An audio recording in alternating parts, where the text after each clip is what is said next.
Good morning students. आज मैं आप लोग हिस्ट्री क्लास 10th हिस्ट्री के संबंध में जो बेसिक्स है मैं उसके बारे में आपको बताऊंगा। स्टूडेंट्स, मैंने क्लास 9th में आप सभी को मैंने बताया था कि क्लास 9th में आपको हिस्ट्री, डेमोक्रेटिक पॉलिटिक्स पार्ट 1, इस पर इकोनॉमिक्स एंड जियोग्राफी आप लोगों को पढ़ना है। तो स्टूडेंट, लास्ट ईयर की ही भांति इस साल भी उसी चीज को यानी history part 2, democratics part politics part 2, economics part 2 और जियोग्राफी पार्ट 2 को हम लोग पढ़ेंगे। तो स्टूडेंट्स, बहुत पिछले साल सिलेबस में क्लास 10 के सिलेबस में सीबीएसई की ओर से जो है वो काफ़ी इसको सिलेबस को जो है कट किया गया था और 2021-22 के लिए जो सिलेबस को जारी किया गया है सीबीएसई के द्वारा, उसके अंतर्गत फिर से वही सिलेबस को जो है वह यानी जो पुराना सिलेबस था उसे जो है वह लाया गया है। तो स्टूडेंट, बहुत जरूरी है कि हिस्ट्री के संबंध में बता दो कि आप लोगों को क्या क्या पढ़ना है या अपना स्कूल आप लोग कौन कौन से जो चैप्टर जो है वह पढ़ाया जाएगा। तो जैसा कि आपको कंटेंट्स जो दिया गया है हिस्ट्री में, तो पहला है आपका सेक्शन 1, इवेंट्स एंड प्रोसेस। अपना बुक ओपन करेंगे अपने पास। जब कभी भी जब भी मैं वीडियो क्लास मैं दूंगा, आपको पता होगा कि मैं क्या पढ़ाऊँ। मैं पहले ही इसके बारे में बता दूंगा आप लोगों को। मैंने इसलिए भी यहाँ पर बोर्ड पर मैंने लिखा है ताकि आप किसी प्रकार कोई भी प्रॉब्लम क्रिएट ना हो। और आप अपना बुक लेकर बैठेंगे, आपको थोड़ा सा भी एहसास नहीं होने देंगे कि आप क्लास में नहीं हो, भले ही ये मेरा वीडियो 15 मिनट की 15 मिनट्स कहीं क्यों ना हो। तो बहुत जरूरी है कि आप अपना बुक को लेकर बैठेंगे और जो अभी भी अगर आप है अपने वीडियो को पॉज कीजिएगा और वीडियो को पॉज करने के बाद आप अपना हिस्ट्री का बुक लीजिए और सामने लेकर बैठे आप। सेक्शन 1 में आपको इवेंट्स एंड प्रोसेस के अंतर्गत में 3 लेसन्स दिए गए हैं। The rise of nationalism in Europe, second the nationalist movement in Indochina और third nationalism in India. Students, मैंने यहाँ पर चुना है the rise of nationalism in Europe, जो आपको पढ़ना है।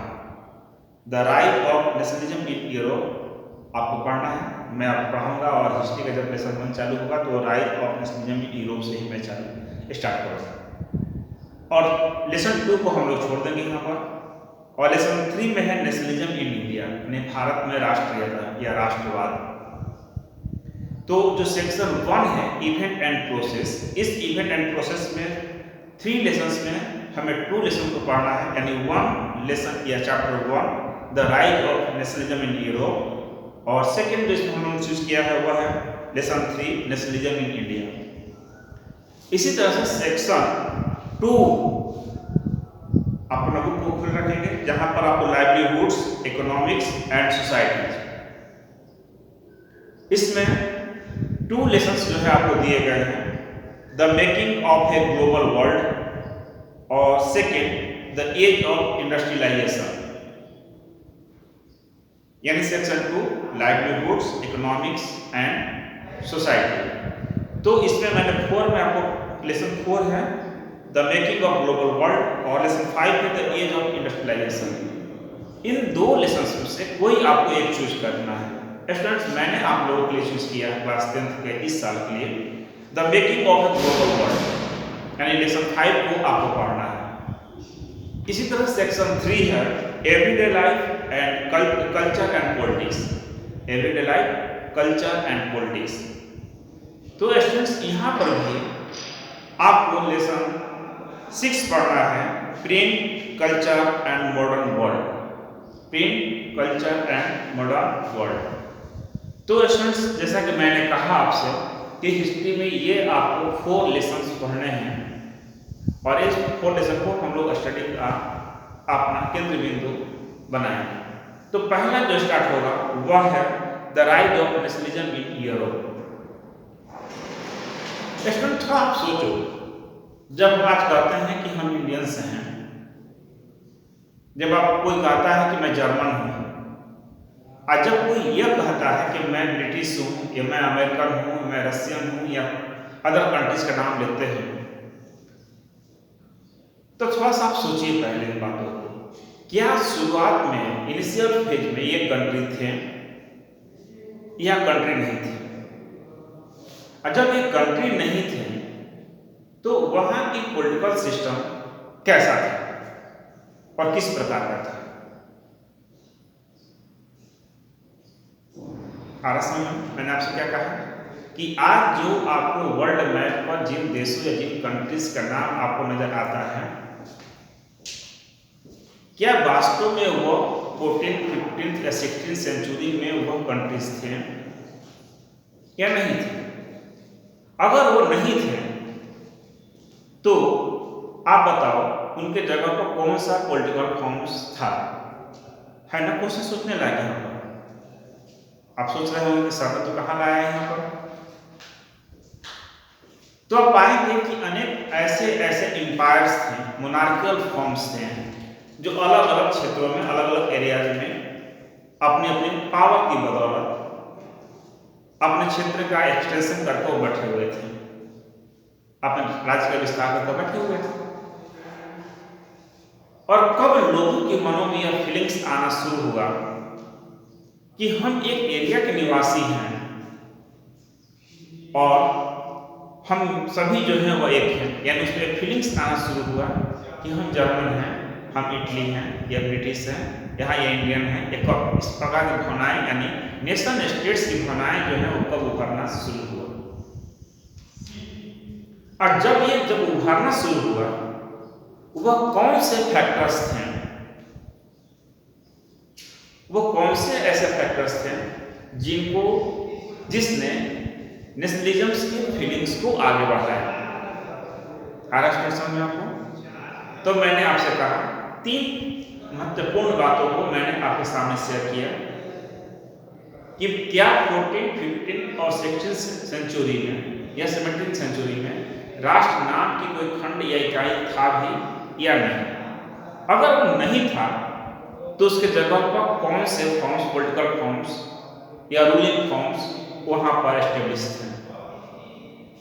नंबर 2 मैंने आपसे कहा कि कैसे, कब लोगों के मनों में यह फीलिंग्स आना शुरू हुआ कि हम एक क्षेत्र के जो है वो है इनहेबिटेंट्स हैं या निवासी हैं, और लोग कैसे जोड़ा उसको। नंबर 3 मैंने आपसे कहा कि वह कौन से फैक्टर्स थे जहां पर लोगों को लगने लगा कि हम किसी एक एरिया के ही निवासी हैं। है ना स्टूडेंट्स? मैंने आपके साथ किया था। तो इस चैप्टर में, यानी जो मैं इस पर वीडियो लेक्चर्स में आपके सामने जो आपको सामने डालूंगा, अपलोड करूंगा, अपलोड होगा, स्टूडेंट्स आपकी क्लास ऑनलाइन ही होंगे, बिल्कुल एकदम लाइव क्लास ही होंगे, लेकिन कुछ टेस्ट चल रहे हैं। मैंने किस प्रकार से हम लोग उसको ऑनलाइन कर सकते हैं, नेटवर्क की प्रॉब्लम हो रही है स्कूल में, और जैसे ही वो प्रॉब्लम शुरू होता है, हमें विश्वास है कि 10 दिनों के अंदर में ही वो आपके ऑनलाइन क्लासेस जो है शुरू हो जाएगा। एकदम आपको फिनिक्स क्लास का ही आएगा, किसी प्रकार कोई प्रॉब्लम क्रिएट नहीं होगा, और वीडियो क्लास में भी क्रिएट नहीं होगा, क्योंकि जो भी आपके क्वेश्चंस होंगे, जो आपको पढ़ाया जाएगा, जिस सब्जेक्ट को पढ़ाया जाएगा, आपका व्हाट्सएप ग्रुप जो है उसी समय खोल दिया जाएगा, और जो क्वेश्चन होगा उस क्वेश्चन को आप एनालाइज कीजिएगा। जो पढ़ाया गया है, जिस चैप्टर पर डिस्कस किया गया है या जिस बात पर डिस्कस किया गया है, उससे संबंधित क्वेश्चन आप कर सकते हैं, और निश्चित रूप से उसका आंसर जो है वो आपको नेक्स्ट क्लासेस में या आपको व्हाट्सएप ग्रुप के थ्रू जो है वो दिया जाएगा। स्टूडेंट्स क्लियर है चीज को? तो स्टूडेंट आज मैं आप लोग की हिस्ट्री का पहला लेसन स्टार्ट करूंगा, वह है the rise of nationalism in Europe, जिसके बारे में मैंने आपको बताया। Students, the rise of nationalism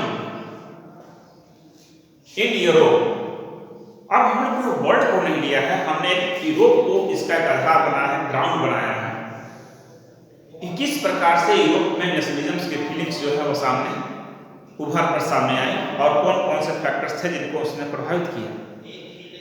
student सचमुच ये चैप्टर जो है वो इंटरेस्टेड है, काफी इंटरेस्टिंग है।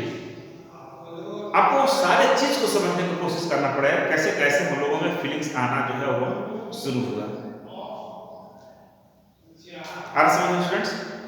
तो हम इस चैप्टर को 6 पार्ट में पढ़ेंगे।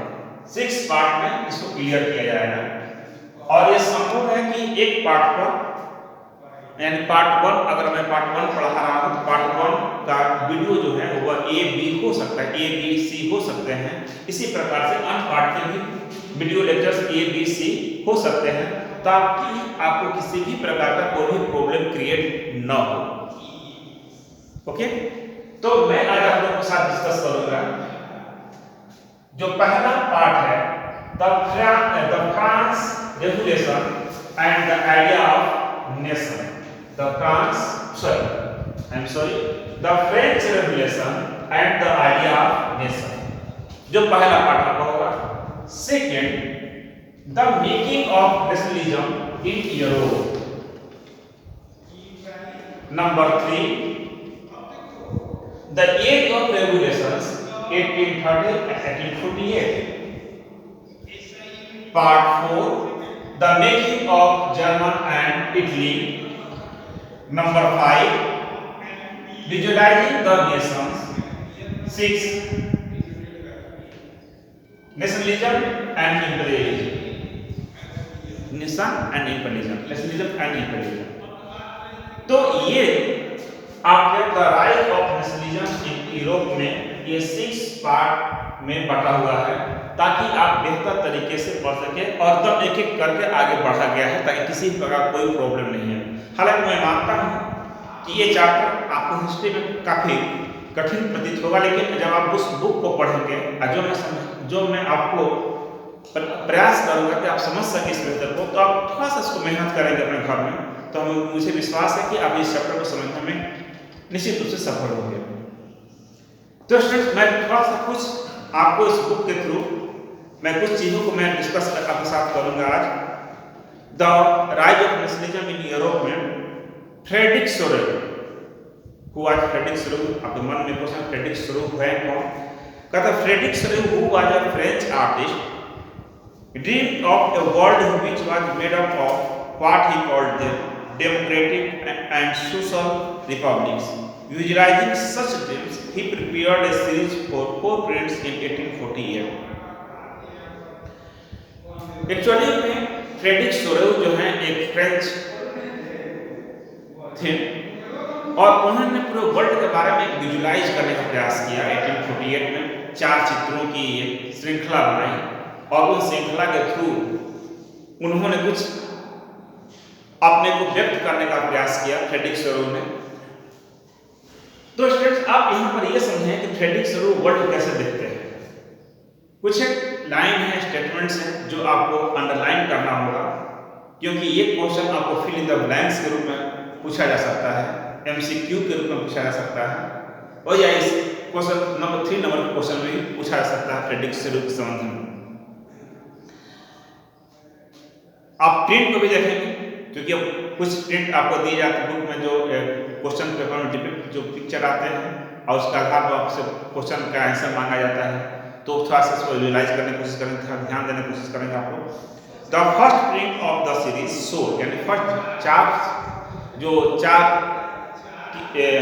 फोटोग्राफ की जो एक श्रृंखला थी, उसका जो फर्स्ट प्रिंट है उसमें कहते हैं of the series shows the people of Europe and America. उस सीरीज में जो लोगों को दिखाया गया है एक ट्रेन, एक लंबी कतार के रूप में जो आप देख रहे हैं, ये कहाँ के लोग हैं? Europe and America.